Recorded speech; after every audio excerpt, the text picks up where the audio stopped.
Canada or China could also get out of the tariffs after you struck a deal with Mexico? Well, nobody's out with Mexico. We had a great talk with Mexico, and we had President Sheinbaum is a woman. I like her very much. We've had good relationships, but we have to stop fentanyl from coming in, whether I like somebody or not, and we have to stop the illegal aliens from coming in. I think we've lost 200,000 people on average a year for many years, much higher than the 100,000, could be even closer to 300,000. And they've agreed to put in 10,000 soldiers permanently, like forever, 10,000 soldiers at their side of the border and stop fentanyl and illegal aliens from coming into our country. They have a big incentive to do. Other than that, we've agreed to talk and consider various other things. We haven't agreed on tariffs yet, and maybe we will, maybe we won't. But we have a very good relationship. I also spoke with Prime Minister Trudeau of Canada, and we had a good talk in the morning, but I did ask him a couple of questions, like, you know, banks aren't allowed to do business in Canada. Canada is very tough. Canada is very, you know, we're not treated well by Canada, and we have to be treated well. Banks are not, as an example, allowed. Did you know that? That banks, American banks, are not allowed to do business in Canada. Can you believe that? And that's one of many things, and we talked about it, and I think we'll win most of the subjects.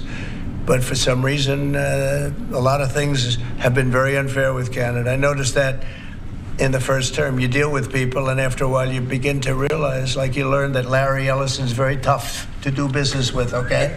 He's a very tough guy. I mean, I'm sure you're shocked to hear that. But Canada is very tough. They're very, very tough to do business with.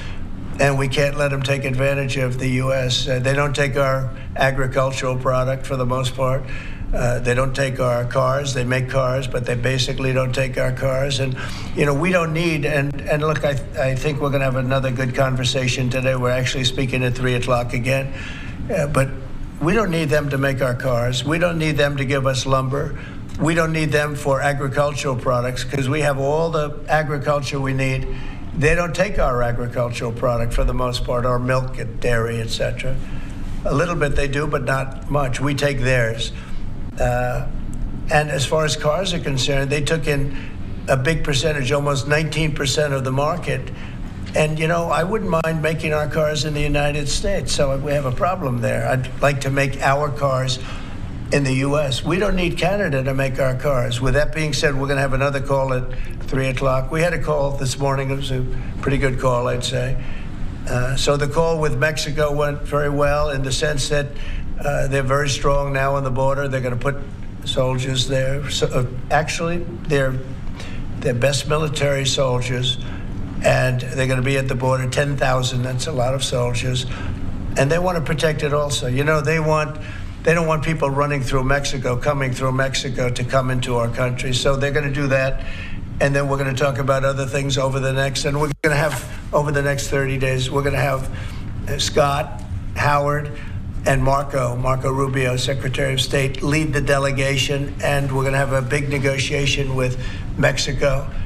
I'll be involved too, and President Sheinbaum will be involved to see whether or not we can work something out on the tariffs. What about fentanyl and China? China will be speaking to China probably over the next 24 hours. On fentanyl and China, President Trump? We don't want fentanyl coming into our country.